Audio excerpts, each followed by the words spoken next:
A woman who can't respect a man doesn't deserve a husband. Are you married or contemplating marriage? There is something that is very important, but most of the times it tends to be looked down upon, which is the background checks. Are you a young lady who thinks that you have found yourself a soulmate? Have you checked if he loves his mother? And also, if you're a young man, have you checked if she respects her father? If she doesn't respect her father, who do you think you are that she's going to start to respect you today? For more information, join me in the presentation.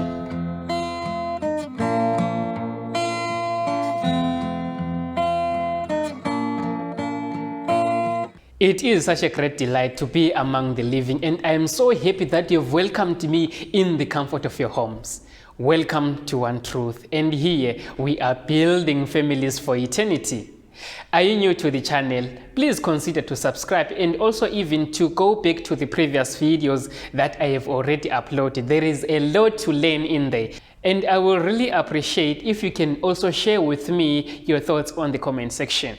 And for those who are joining us for the first time, the theme of the year is running towards love. In this moment in time, we are running on such a very wonderful topic. And as I've already introduced the study, today we will be focusing on the second part of our presentation, the Christian couple.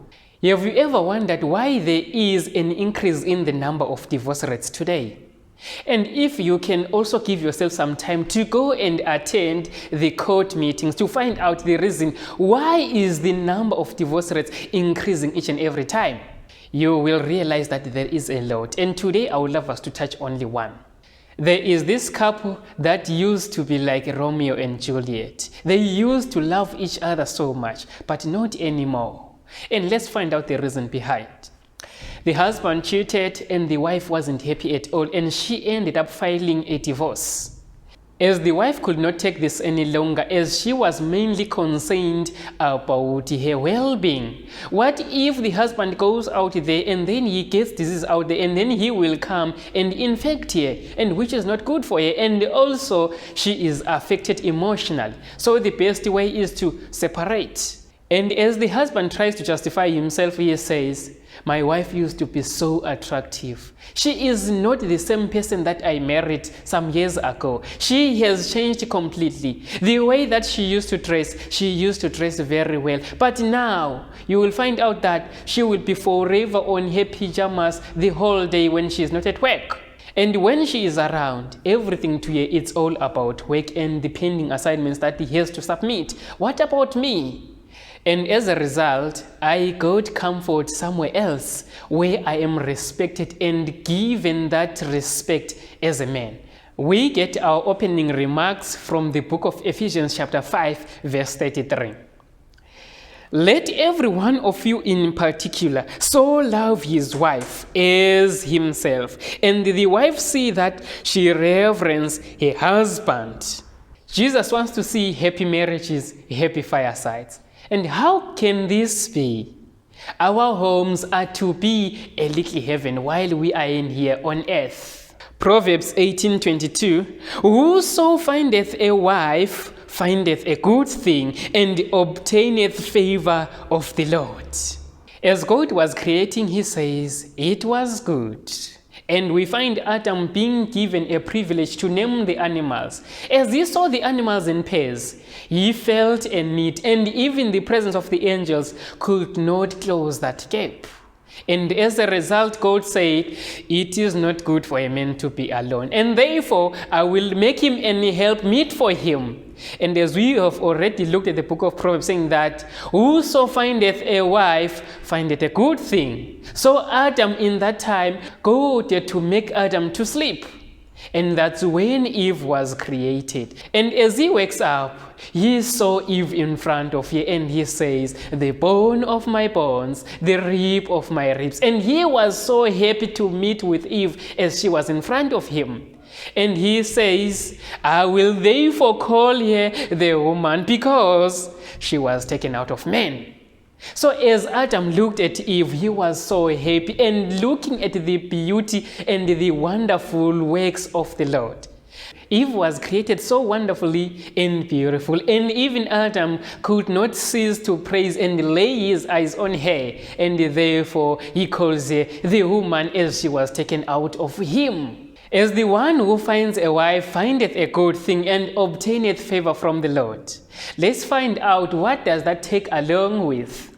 Minister of Healing 359. Let those who are contemplating marriage weigh every sentiment and watch every development of character in the one with whom they think to unite their life destiny. Let every step toward a marriage alliance be characterized by modesty, simplicity, sincerity, and an earnest purpose to please and honor God. Marriage affects the afterlife both in this world and in the world to come. A sincere Christian will make no plans that God cannot approve.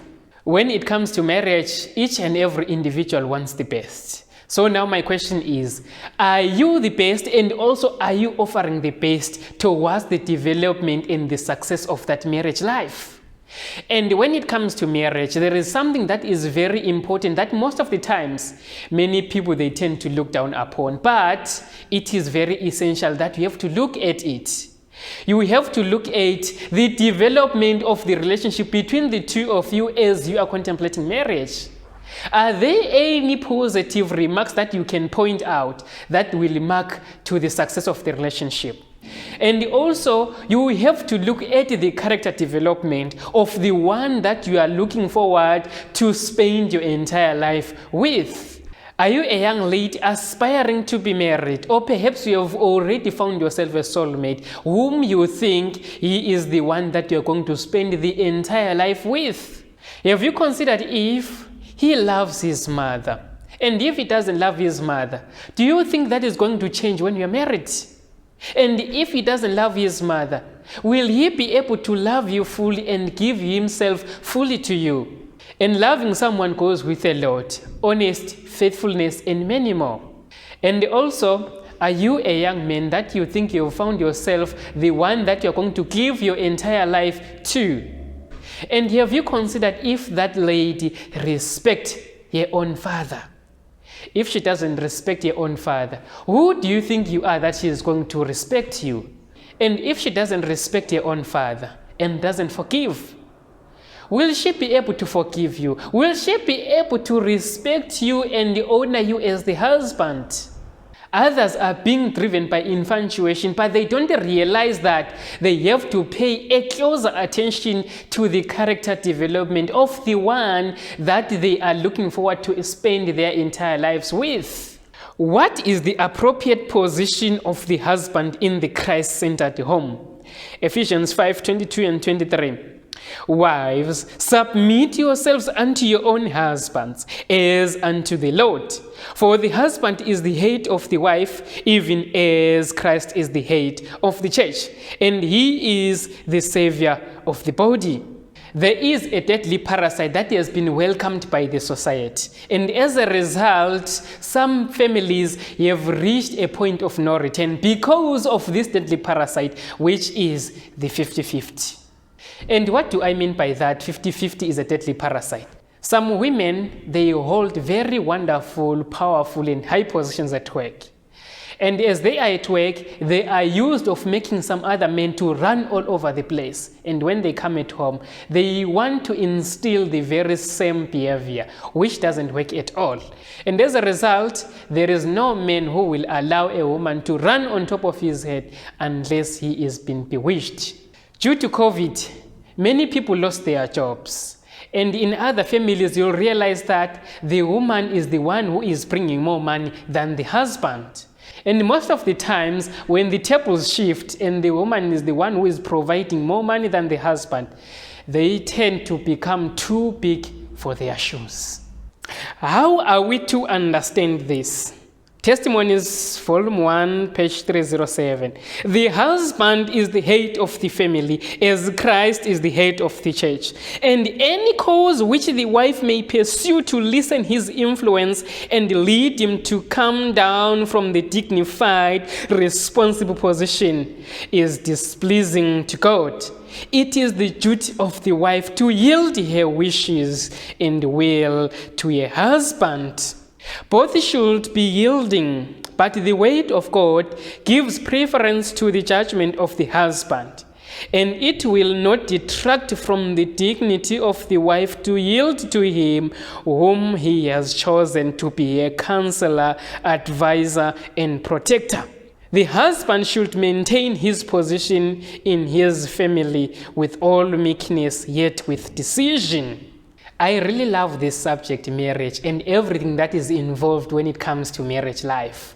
So during the week, as I was doing my research, I came across to this program. It was all about marriage and counseling. So the psychologist, he had this couple and he was asking them about the problems that they are facing and why is it that they want to divorce. As this woman was so upset and revealing about the problems that they are having in their marriage life and what is leading her to come up with a conclusion to say that she wants to divorce this man. She said a lot of things of that the man cannot provide that she wants. And the psychologist imposed a question to her saying that, who do you feel you are in this relationship now? And then she says that, I have now become the man of the house because he is failing to provide A, B, and C. And the husband couldn't tolerate that, as he sees that his position in the family has been now looked down upon, as he is no more considered to be the husband, as the woman is now the man of the house. Now his position is greatly undermined and he is being belittled by his own wife. The women need love and men need respect. And if these two are clearly understood and valued in the development of a family, then we will have a happy marriage lives. Manuscript Releases, Volume 5, page 173. We find Ellen G. White writing here as she says, we women must remember that God has placed us subject to the husband. He is the head, and our judgment and views and reasonings must agree with his if possible. If not, the preference in God's word is given to the husband, where is not a matter of conscience, we must yield to the head. How much does marriage affect one's success or failure in life? Adventist Home 43. No one can so effectually ruin a woman's happiness and usefulness and make life a heart-sickening burden as your own husband. And no one can do 100% as much to chill the hopes and aspirations of a man, to paralyze his energies and ruin his influence and prospects as his own wife. It is from the marriage hour that many men and women date their success or failure in this life and their hopes of the future life. Husbands and wives play a very big role in the development of the family. And we find that there is no one who can take away and ruin a woman's happiness than her only husband. So the husbands, they play such a very big role in the happiness of their own wives. A woman's happiness depends on the love and support that she gets from her own husband and who will support her in her own dreams to fulfill them. And at the same time, for a man to be successful, he needs a woman who will be supportive and who will be by his side all the way.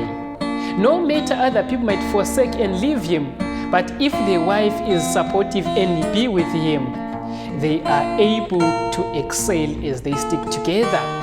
I would love to give an example of Samson. The Philistines tried by all means to pull him down, but they failed. Only his woman was responsible for his downfall. And at the end, he ended up losing his eyes. And in this case, we see that a woman plays a very big role in the success or the failure of their husband. In this moment in time, I would love to impose a question to the married ones. What kind of a husband are you? Do you support your wife in her own dreams?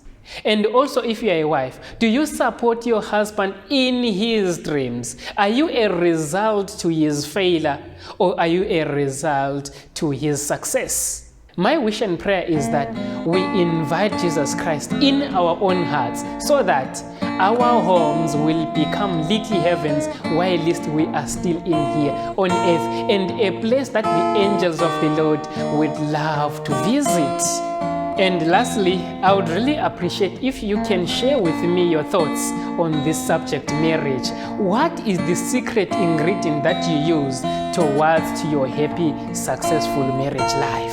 And I look forward to seeing you on the next presentation, and make sure that you subscribe.